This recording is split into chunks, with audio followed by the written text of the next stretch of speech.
आप सब पर सलामती हो। मैं यासिर रशीद हूं और आप मेरा वीलॉग देख रहे हैं। नाज़रीन, कैसी हुकूमत है? समझ से बालातर हुकूमत है। इकदामात उठाती है और ऐसे भौंडे अंदाज में फिर उनकी तशरीह करती है और बबांगे दोहल उसका इकरार भी करती है कि समझ नहीं आता।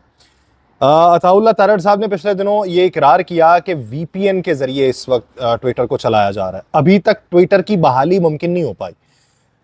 इन्हें यह समझ नहीं आ रहा कि जब दुनिया के अंदर आप खुद को इस तरीके से पोर्ट्रे करेंगे कि हम वो मुल्क हैं कि जिस मुल्क के हुक्मरान किसी चीज की बंदिश करते हैं लेकिन फिर गैर कानूनी तरीके से उसे चलाते हुए भी इकरार करते हैं।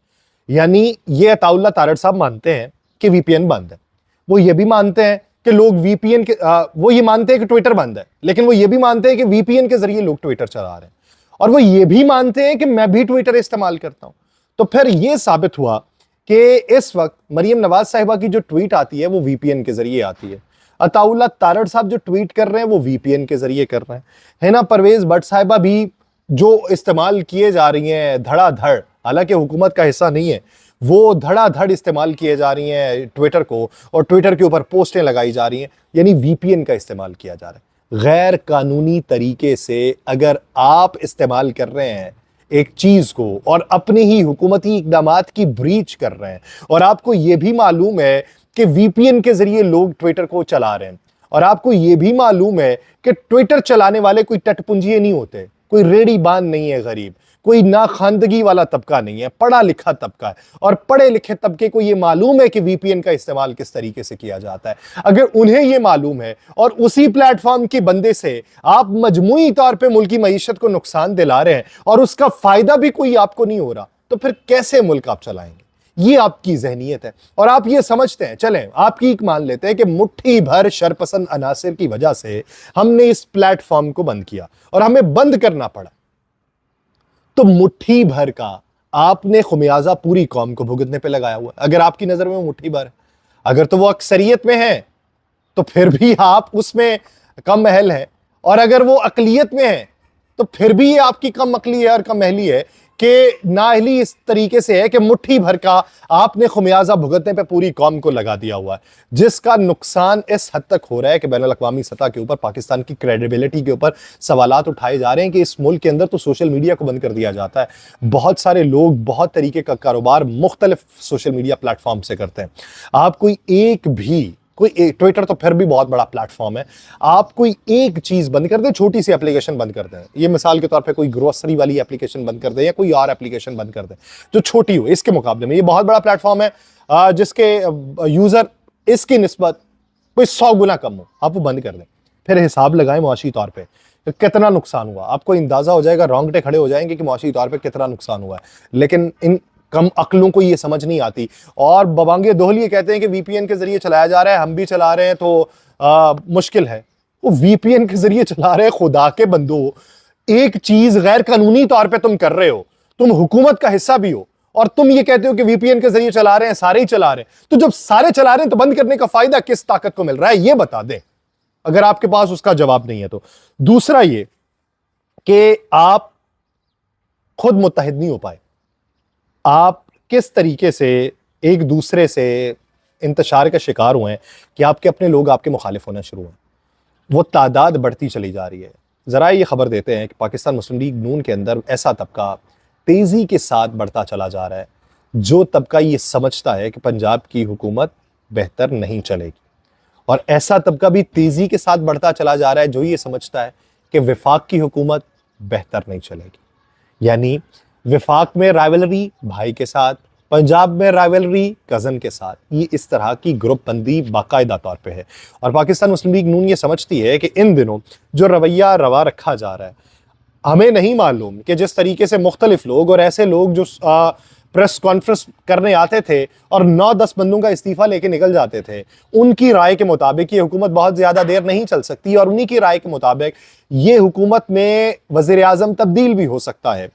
तो वो ये समझते हैं कि अगर इसी तरीके से हम बैठे रहे और इसी तरीके से ये दूसरों को दबाते रहे और इसी तरीके से कोई एक नुक्ते के ऊपर मुत्तफिक ना हो सके, तो ऐन मुमकिन है कि आज से 6 महीने बाद हमारा वो हाल हो रहा हो जो अब किसी और का हो रहा है। इस वजह से वो मुत्तहिद नहीं रहे, वो बिखरते चले जा रहे हैं। और मुत्तहिद कौन है कि जो जेल में बैठा हुआ है, जिसे खुद टूट जाना चाहिए था। हाँ, उसके अपने लोग जो हैं किस हद तक मुत्तहिद हैं, इसके ऊपर बात की जा सकती है कि उसके अपने लोग मुत्तहिद बज़ाहिर तो हमें दिखाई देते हैं, लेकिन अंदरूनी तौर पे नहीं है। बहुत सारी जगहों पे वहां भी मफादात हैं, वो भी इंसान है, वो भी सियासतदान है, और इन्हीं में से चुनाव करना था, तो वो भी उन्हीं जैसे हैं। तो उनमें से बेशतर तो नहीं, लेकिन कमतर में ऐसे लोग मौजूद हैं कि जो ये राय रखते हैं कि इससे वजारत आला सही नहीं चलेगी, जो ये राय रखते हैं कि कैबिनेट का हिस्सा इसे होना चाहिए था, जो ये राय रखते हैं कि हमें रिटेलिएशन की सियासत अपना करनी चाहिए, या जो ये राय रखते हैं कि हमें मफाहमत की पॉलिसी पे अमल पैरा होना चाहिए, चलें, वो मुत्तहिद नहीं है। लेकिन उसने पूरी कौम को मुत्तहिद किया हुआ है। पूरी कौम एक नुक्ते के ऊपर है, इनसे हुकूमत नहीं चलेगी। पूरी कौम एक नुक्ते के ऊपर है, ये मईशत बेहतर नहीं कर सकते। पूरी कौम एक नुक्ते के ऊपर है, ये इंसाफ व कानून के मुताबिक नहीं है। पूरी कौम एक नुक्ते के ऊपर है, ये मैंडेट चोर है। पूरी कौम एक नुक्ते के ऊपर है, ये बैनुल अक़वामी सतह पर पाकिस्तान के ताल्लुकात नहीं बहाल कर सकते। पूरी कौम एक नुक्ते के ऊपर है, ये सरमायाकारी पाकिस्तान में नहीं ला सकते। पूरी कौम एक नुक्ते के ऊपर है, ये करप्शन का खात्मा नहीं कर सकते। पूरी कौम एक नुक्ते के ऊपर है, ये अपोजिशन से सही तरीका नहीं रवा रख सकते। पूरी कौम एक नुक्ते के ऊपर है कि ये शाय खुरनोश की कीमतों को कम नहीं कर सकते, ये उसमें अपने खांचे लगाएंगे। वो अंदर बैठे हुए ने पूरी कौम को एक नुक्ते के ऊपर मुत्तहिद कर दिया है, मुत्तफिक कर दिया है। और चारों सूबों में मजमूई तौर पे आप देख लें, जरदारी साहब को पकड़ लें पहले। जरदारी साहब की पब्लिसिटी कितनी है?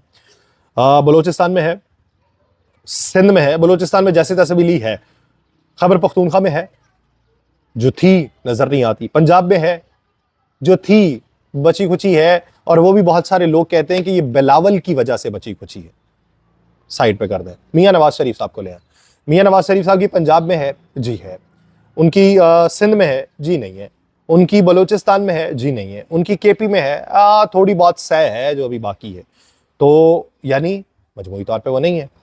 उसके बाद मौलाना फजलुर रहमान साहब को ले लें। मौलाना फजलुर रहमान साहब की केपी में है, जी है। सिंध में है, जी है। बलोचिस्तान में है, जी थोड़ी बहुत है। पंजाब में है, जी नहीं है। अच्छा, मजमूई तौर पे नशिस्तें कितनी हैं सभी को पता है। पाकिस्तान तहरीक इंसाफ, इमरान खान को देख लें। पंजाब में मकबूलियत है, अच्छी खासी है। केपी में है, बहुत ज़्यादा है। सिंध में है, जी है। बलोचिस्तान में है, जी है, पर होनी नहीं दी, लेकिन वहाँ पे मानने वाले तो उसके हैं और बड़ी तादाद के अंदर हैं। तो मजमूई तौर पे चारों सूबों में से किसकी आवाज़ें उठ रही हैं? चारों सूबे किसकी मोहब्बत में गिरफ्तार? हाँ, मैं इस बात को जरूर मानता हूं कि अगर इस वक्त पाकिस्तान तहरीक इंसाफ हुकूमत में होती तो शायद हाल इससे मुख्तलिफ ना होता हमारा। इसी तरीके की नफसा नफसी होती, इसी तरीके से हम रो रहे होते, इसी तरीके से IMF की डिमांड के ऊपर अमल पैरा होने की तलकीन की जा रही होती।